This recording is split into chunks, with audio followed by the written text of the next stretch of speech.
Welcome to Networking RX, a podcast devoted to helping business professionals like you enhance your networking skills in order to become more proficient giving and receiving quality business referrals and improving the overall quality of your life and the lives of those around you. The Networking RX podcast is a production of AmSpirit Business Connections, an organization whose mission is to empower business success through networking. All right, let me tell you a story from earlier this week. This is, well, all my stories are true, of course. No, seriously, there was a networking event I was supposed to go to, and I remember telling my wife, I'm going to go. We kind of review our days. We go for a walk every morning. What are you doing today? Oh, I got this, and this. I'm going to this networking event, so I was planning on going to this networking event, and I got home later, and she said, "How did that event go?" And I said, "I didn't go." And she said, "Why didn't you go?" I said, I got to the office and there were a couple things, and it just, my mood was horrible. It just, I don't know where it came from. I couldn't get out of it. And I just decided I would be better served not going in the mood I was in as opposed to going. And, just not destroying my relationships with people, but certainly not helping them. I would spend the next 3 days apologizing for, just my disposition. And that kind of dovetails into our program today. Paul Kirch, did I say that right, Paul? Yes, sir. All right. He hosts a top 10 business podcast show called Boss Academy Radio, which has led into an academy he has started called Boss Academy, which is an entrepreneurial accelerator platform and designed to give small business leaders and entrepreneurs business ownership success strategies, which is an acronym for BOSS. And so he's created this amazing community, and through that he delivers resources and opportunities to his members that are going to accelerate their business and also their personal growth, which really kind of dovetails into our conversation. One of the things we're going to talk about is just emotions and how they serve to attract other people to us. And so, Paul, I want to welcome you to the program, kind of fill in the blanks, other things that you do. Well, yeah, absolutely. Well, let me step back and say, for clarification purposes, actually, my show was put on hold in 2017. I got a top 10 list for Boss Academy, or on a top 10 list. At about the time I decided I had to put the show on hold because I'd gotten divorced and was trying to be a single father running 2 businesses. So it was on hold for about 4 years, and then we relaunched it as this community called Boss Academy that I run today. In addition, I work with small businesses and mid-sized companies on a few different areas, and one of those is you mentioned the emotional side of things, but emotion-based marketing, and that's really stems from like this the thing that's been around for hundreds of years, the idea that we buy and sell, and most effectively when there's some sort of emotional connection between the buyer and the seller.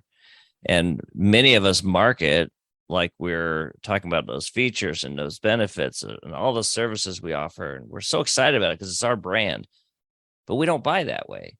So it's odd that we sell differently than we buy, because most buying decisions happen at a subconscious level. So that's one area where I do a lot of work. And then Boss Academy has become this area where we leverage a lot of those same strategies within the community. And we call it a think tank because it's really different than a networking organization. It's a place where we all kind of dive in and go deep on topics, trying to figure out the best way to build our businesses and be successful. So that's where a lot of my focus goes today. Yeah, the logical reminds me of Simon Sinek's Start With Why, and how we don't. We think logically in piecing together our features and benefits, but emotionally we don't. It's absolutely true. And that's absolutely true. And it's interesting on the other side of it. If we get away from the marketing side, I mean, think about your own business. You have to have some sort of emotional tie to what you're doing. When things are good, if money is your motivator, money can be a great motivator to a point. But if business goes south and you're struggling and there's no money, you're no longer driven. You're floundering, and that's why you always have to have something deeper. And so I do like Simon Sinek's concept on that, because the why, I think, is so important behind everything we do. Yeah, it's powerful. And it makes total sense. You had said earlier, we sell differently than we buy. And why is that? I think it's because people don't make that connection, and I hear it all the time. It's like, it's a no-brainer, right? It's a no-brainer. It's a money back guarantee. Why don't people jump on it? Yeah, absolutely. There's something there. I don't know what it is, but it's something that's not connecting with them. I mean, that's why there's been marketers. I think Frank Kern had actually done a experiment one time where he did double your money back guarantee. And because he knew that the returns, once people bought, there was going to be very few returns. But yeah, that whole thing about buying differently than we sell, I think also stems from the idea that we start building out something and we're trying to figure out what's our package, what's our offering. Oh, I can offer this service. I can offer this feature. Oh, this is amazing. And then we start to really become excited about what we're offering people. And we're talking, I mean, I've had conversations with people where they're having this amazing conversation with me from their side. They're telling me everything they do, and I don't get it. And I'm sure it's happened on the other end where people are having a conversation with me. I'm talking about my brand, and they go, this is great, but I don't really understand what you're really selling. If you hear that, maybe that's a clue that you're really fixated on those things that you're excited about your brand, but you're not putting yourself in the shoes of the buyer or prospective buyer. Yeah, well, I say that quite a bit in AmSpirit Business Connections, that I tell people there's 3 reasons you don't get referrals. 1, you don't have that relationship with people. They don't know you, like you, and trust you. The second is that people don't recognize opportunities for you. I could think you're the greatest guy in the world, and if I'm sitting at the ball game tonight next to somebody who'd be a wonderful client, I'm going to miss that opportunity, even though you might think, geez, Frank, that would have been perfect. And then the third thing that keeps people from generating referrals is I may not know how to talk to that person about how to segue into that conversation. And those are the 3 things. And I see it all the time because people are so comfortable talking about their business. Pick on realtors. Realtors go to their office and they talk this real estate dialect that the rest of us don't understand, but they just figure everybody talks like that, and we don't. So it becomes a problem. I'm sure you see that in Boss Academy, where you have people sitting around in your think tank who are sharing about themselves. And people are nice. They don't say anything because they're nice. They just don't understand. Yeah, Okay, that was one of the things I was concerned about when I started these Friday calls that we host. And so because I've done a lot of podcast interviews and had a lot of success in that area, started off in live radio, I thought, okay, I'm going to handle a little differently than a lot of events I've gone to. So I moderate it. And one of the things that I do, if I'm not understanding it, I always tell people it's important to sometimes handle things selfishly so you can be selfless in your actions. Mm-hmm. And I think when I interview people, I ask questions I want to know, because I figure, well, if I want to know those, maybe my audience wants to know those. And in that environment, if I'm not understanding them, chances are other people are not understanding them. So, it's that opportunity to stop and get that clarification, but also make them realize that maybe they're not being as clear as they think they are. And I think that's the other challenge. And you mentioned your list of 3 things. I think that's such a great list. And I'm going to add a fourth one to it, which is kind of related. And you mentioned sitting next to that person and missing that opportunity. But years ago, I was in a sales role and I was handling West Coast territory. And there was this company I wanted to get in to have a conversation about this project they had. I knew if I could find out where they were sourcing it, that I had a chance of winning that business, because I was with a really good brand at the time. And I got the meeting set up, and my boss at the time was traveling, and he says, "Hey, I'll join you." And I said, "Great." And I said, "Here's the strategy. Here's what I'm trying to uncover. And if we get this, I know I can come back with a strategy to win this business." And he goes, "That sounds wonderful." So we get there and we're having this meeting, and this was weeks in the making, and I was really prepared. And so I finally had the opportunity in the meeting to address this issue, and I brought it up, and I started asking where she was sourcing this business. And we're out in the parking lot after the meeting, I'm talking to my boss, and he goes, "What'd you think of the meeting, Paul?" And he said, "Oh man, it was great." I said, "But I'm really frustrated. She didn't answer my question when I threw it out there." And he goes, "Oh no, she answered it, but you didn't hear it." And at that point, my heart just sunk. He goes, "You talked right over the top of her." And it was probably the best gut punch I've ever had, because it made me realize that I have to stop and listen. And I think that happens to so many people when they're excited about what they're talking about. Yeah. They're so focused on their message and what they're saying that they don't hear what the other person's saying. I think that's another thing that a lot of people struggle with when they're out there pitching themselves, marketing themselves. They're so fixated on, what can I get out of somebody? What can I share to convince them to buy? But if they stop and listen, maybe there's an opportunity for collaboration. Maybe there's an opportunity for something much bigger than they ever dreamt there would be. And maybe there's an opportunity to build a friendship and a relationship that can later turn that relationship into a source of leads that you never would have gotten otherwise.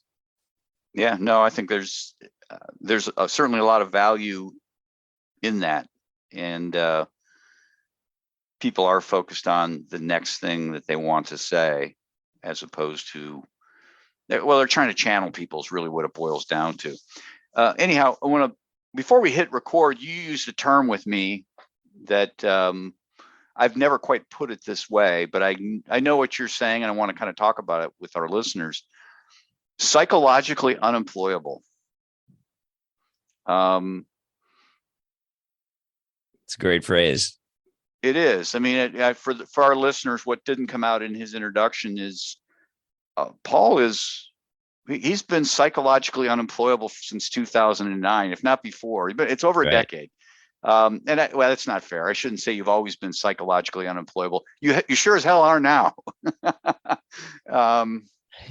Yeah, and I heard that phrase. I wish I could say I coined that, but I heard that phrase a few years back, and it really hit me hard, because I've had periods where, as an entrepreneur, as a small business owner, I've had moments of flourish. I've had moments of floundering. And when I went through my divorce, and I was really stressed, and I was under a lot of pressure, and I was facing a lot of self-doubt, I thought long and hard about, well, do I just stop what I'm doing and go get a job and take a lot of the pressure off my family? But I was at a point where, Frank, the idea of going back into a situation, because what caused me to start my company back in 2009, I was part of a really ugly acquisition. And when I negotiated on my contract, I had job offers I was turning down because I couldn't stomach the idea of going back into a situation where somebody else controlled my fate. And so that psychologically unemployable phrase speaks volumes to that idea of, like, do you really want to go back where you have to answer to somebody else? Or do you need to find a way of making this work for yourself? I begrudge no one who goes back and takes a job, or somebody that works a job on the side to help supplement what they do. There's nothing wrong with that. I think that's amazing if that's where your mindset is. But for me, it's so important to keep doing what I'm doing, or find a way of making it work in those times when it seems like it's a struggle. But it's often a struggle because I'm just not clear on the direction, or if the path I'm on isn't working, then I have an opportunity to shift. Yeah. It's easy to look outside the entrepreneurial realm and fixate on the success. Right? People I've worked with before are like, oh my gosh, if I'd have stayed on that path, I might have been there, or something comparable. Yeah. But the way the human brain works is it sifts out the bad stories, or you don't find them, if that makes sense. Yeah. You focus on, oh my gosh, the loss, I lost that, as opposed to, yeah, I did lose that, but they're 50 pounds overweight and they're just not happy, or whatever it is. We don't pick up on those sorts of things. A lot of that's supported in social media too, because this idea of seeing people living their best life online. Yeah. Nobody puts the video of their child striking out on Facebook. And I remember that phrase from a friend of mine, and I heard her say that, and that made me laugh. But it's so true. I mean, we want to show those pictures from our vacation, and everyone's smiling. Yeah. And I've been on those trips, and I know sometimes the idea of getting everybody smiling at the same time is often a battle, and it's like it's all posed. It doesn't mean that it wasn't fun. It just means that maybe they weren't living their best life. Maybe that was a moment of break from all the other stress in their life. But we see that, and especially young kids see that, and they think that those people have it so much better than me. Yeah. Well, you don't see the credit card bills. That's right. Right. You know, they're all going home, and they've posted the pictures, and it's like, okay, austerity measures for the next 2 months while we pay for this thing. Exactly. Here's your ramen. Yeah, right. Ramen noodles. How do you want? You want syrup or do you want ketchup? Yeah, I mean, you don't see those things, but I think we're just comparison beings, and I don't know. I mean, it gets back to the story I led in with. That wasn't what set me off. To be honest, I can't even remember what set me off, but it was just one of those things where I was just out of sorts. And, but I think it's healthy to recognize that too, because I know that there's been times where I've been feeling that way and I work through it, but I'm not my best. And you can destroy a relationship with somebody very quickly, or upset a client, not because you say the wrong thing, but just because of the tone you have, or the lack of energy. If you're high energy one day and they're talking to you the next, and you seem disinterested in them when you're really just distracted by other things, sometimes maybe it's better to just take a step away from it. So I think what you did in the moment was the right thing for you. Well, I don't want to. I don't even want to think about it wasn't always horrible. Like I would go in with Tourette's syndrome and swearing, dropping F-bombs everywhere. That might be fun. Yeah, it might be. But, then you've got to, the catastrophe that follows of having to apologize. And it's just, it would have been just a total waste of energy, because you're having to come back from that. And I don't get like that often. In fact, I can't remember the last time I'd done that. And I didn't have to be at the meeting. I had franchisees there. They were covering it, got reports. It was great. Probably better I wasn't there, even if I was at my best. But, I just think that's, I don't know. It's. Yeah, well, that's the beautiful thing about being human. We are not always going to be perfect. And I think it's good to recognize that too. And I think that I've had clients that you catch them on the wrong day and you feel like you're serving them well, and they seem like they're upset with you or upset with something your team did. You never know what they're facing, right? You never know what feelings they're going through, what struggles they might have behind closed doors. And I had a client one time that had a small minor issue on a website project we were working on. It was really benign and it was easy to fix. And he unleashed on me about this. And I was like, it really rattled me because I really liked this person. Well, a couple of days later, he calls me back and apologizes. And I find out that he was actually dealing with something where he had a teenage daughter who was dealing with some really traumatic issues. And at the time, I remember just feeling like I never want to work with this person. I'm never going to do them again. But since then, I try and put myself in the shoes of the other person. Maybe there's something going on, something bigger than me. Yeah. We'll call it the stuff that doesn't get hit Facebook, right? That's right. And it's so true. It's so true. I'll see people post things on Facebook and I know the other half, right? I know. And I don't know. And not that everybody who posts things on Facebook is, I don't want to call them bold-faced liars, but I think everybody has those moments. Everybody has those times where, you're getting back to the phrase you used in materials you provided me, that don't magnetically attract people to us. Yeah. And, I think the difference between those people in that situation if they're entrepreneurs and if they don't have a team to support them. Like you were talking about at that event, you didn't go, your team could support you. When you don't have that and you have to kind of smile through that, often we don't serve at our best. I've always said, if you're a W-2 wage earner for a company and you're going through hard times, not that you can hide, but I mean, it's easier to hide when you work for a company and you're facing challenges than if you're the sole earner and everything falls on your shoulders. And it's very sexy today to say you're an entrepreneur. It's very sexy to say, oh, I own my own business. When you and I started ours, there were people that thought we were crazy. I guarantee it. And I've got a friend who for the longest time is like, oh, I just don't understand. I'm so impressed. It's like, well, it's not impressive because I'm facing all these struggles. But at the same time, it does seem bigger than life to a lot of people. But when that pressure is on you and you have to shine through it, it's hard sometimes. And we don't always show up at our best. But I think it's okay to forgive ourselves and realize that we just have to do our best to make the best impression we can. And if we do screw up, make it right. Own up to it. Take ownership of it. And I think that goes a long way towards salvaging a relationship, because I will tell you that when that gentleman called me and he genuinely felt bad that he had attacked me, we were fine. Yeah. At that point, I'm like, you know what? I should have known there was something going on. Yeah.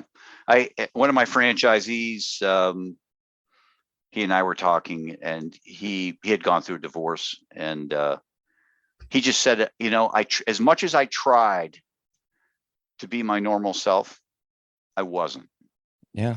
And he says, I felt like I was my normal person, but there were people that were close to me that just said, hey, what's up? Well, what are you talking about? Well, you're not yourself. What do you mean? Sure.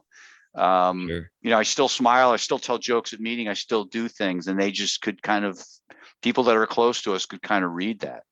And it's interesting because even, whether it's divorce or, the bad moment with the kid or whatever, bills, people close to us can recognize the difference. But I think people who are not even close to us still know something's not right. Humans were very intuitive. I mean, in reading your bio, you do a lot with DISC and motives assessment tools. Yeah. I would imagine you probably study this stuff. Well, I used to work for the Gallup organization, so I was really a big proponent of Strengths Finders, and I still love that tool. But DISC is a tool I've used throughout the years. And when I got certified in it, it was really helpful for me at the time because I was really trying to understand. Okay, let me step back and say it this way. When I went through the DISC profile and I started really digging into it, it helped me understand why I sometimes feel like some people don't connect well with me until they've gotten to know me. I used to say that it's like, well, when I get to know somebody, we become lifelong friends, but that first meeting is often hard because there are differences in the way that certain DISC types react. And, say if somebody's an introvert versus somebody who's a very extroverted person, well, we can't always expect them to receive us the way that we want them to receive us. So it helped me understand that there are different types of people, and that different types of people have different needs in the way we communicate. And it really it changed my perspective. And I think that what used to bother me as this area, like, oh, I don't understand when when I meet people, it's like sometimes it's not always like instant connection. Mm-hmm. And then I also realized I was putting way too much pressure on that first meeting. So if I want to build a relationship with somebody, I rarely sell on the first call with somebody. If I've got a product or service, I want to understand what's the opportunity for us to get to know each other. How can we help each other? It's changed everything, because being in a sales role for years and teaching sales, it was all about what can I do to close that business? And now I look at it like, what can I do to establish a relationship that allows me to do something much greater than just maybe closing a single transaction on day one? I in my mind, that's so smart. If you go in that first time and you turn them off, you're done. You're Absolutely. done. And selling in the first that I don't know. It depends on what you're selling, what the percentage is. Yeah. But there's a percentage there you're going to blow it. Going in and just getting to know somebody, 99 times out of 100 is going to lead to a second call. 100%. And you and I've had several calls, and I remember the first time we met, the one thing I really loved about our conversation is I'm big on asking questions. I want to understand, what is the opportunity? How do I get to know you? But I noticed you had a similar style. You wanted to learn about me, and you wanted to understand. And then from there, we had a conversation about what was an opportunity. And I was talking to somebody yesterday. I was on a networking event, and it was really interesting because I asked her questions about her business, and she talked, and the whole time, all about her, all about what she could do. And at the end of the call, she had not asked one thing about me. And do you think I got off that call excited about doing business with this person who took no time to get to know me? No. Now, I could have said, well, do you not want to know about me? Right. I know sometimes people do, but I think that's an important part of being somebody who builds relationships and builds trust is, don't just make it about you. I think I like to make it about the other person way more than me in the first conversation. Yeah. Because it's more interesting. And then we have an opportunity to build some rapport, and then we see where it goes. And that's been transformative. I totally agree. Totally agree. This has been a great conversation. I won't even tell you where we are on time, but it's all going to make it in. I want to shift gears quickly as we kind of wrap up. I want to give you an opportunity to talk about, Boss Academy, and who you're looking for. Somebody's listening and, hey, I really want to have a conversation. I really want to use some of the resources that Paul has, tap into your community, how that all works. Yeah, it's very funny. When I first started Boss Academy, I really thought I'd be targeting small to mid-sized companies. But then what I found is the people that are most attracted to what we're doing are coaches and consultants that are established. They have a product or a service that they really want, they really believe in. And we have it's not a pitch environment. You don't come in and try and sell each other. It's not where you're going to farm a bunch of business. But if you want to collaborate, you want to be lifted up and supported by other leaders that are doing amazing things, it's an incredible environment for that. And we have what's called the collaboration zone, where this is an opportunity where you're featured. If you're a member, you're featured in a really high profile way. We do a deep dive on the work you're doing and showcase that so other members can see, hey, this is somebody I want to work with. This is an opportunity to collaborate. And then we can also market that externally. And that's something we're working on right now. And at the beginning of this, we talked about emotional buying. One of the things that happened early on with Boss Academy is we had a person join who has a company that has a branding and marketing assessment tool that I fell in love with. I've never seen anything like it. You spend 5 to 7 minutes to go through it. It puts out this 152-page report that shows you everything you need to emotionally connect with your buyers, upsells, downsells, keywords, metaphors, all these amazing things. And I started going through this and I'm like, man, this is the missing piece for me in my business. And it's also changed my perspective on what it takes to emotionally connect with people. So that's another thing and when people join Boss Academy, they actually get the Humanity Protocol for free. And I say that because that's something that has absolutely transformed my business. We're always looking for things like that to add to our members and give them something to really take their business to the next level. So it's a big part of what we are about, is finding ways to not just come in and network and pitch, but to connect and learn and collaborate and grow. That's been incredible for me. Best way to get a hold of you? I would say come out to bossacademy.com and you can connect with me there. And of course, I'm out on LinkedIn, and I'm sure you can share my LinkedIn profile in the show notes, but go out to LinkedIn and search for Paul Kirch. I think I'm the only one out there, so shouldn't be hard to find me. Isn't that great, being the only one out there? Yeah, exactly. Now, this has really been good. I really appreciate your time. Thank you. Yeah, Frank, you're amazing. You've been such a great connector, and I appreciate all you do. I know anybody who's following you is gaining a lot in their life, so thanks for being a part of my community. So, thanks for joining us on the Networking RX podcast. Please put what you've learned into action today and let us know if you have questions, comments, or ideas for future topics. You can email them to us at podcast@amspirit.com. That's AMSPIRIT.com. Finally, so you never miss an episode, be sure to subscribe to the Networking RX podcast through iTunes, Overcast, or however you receive your podcasts. Now get out and network with someone. The Networking RX podcast is the copyright production of AmSpirit Business Connection. All rights reserved.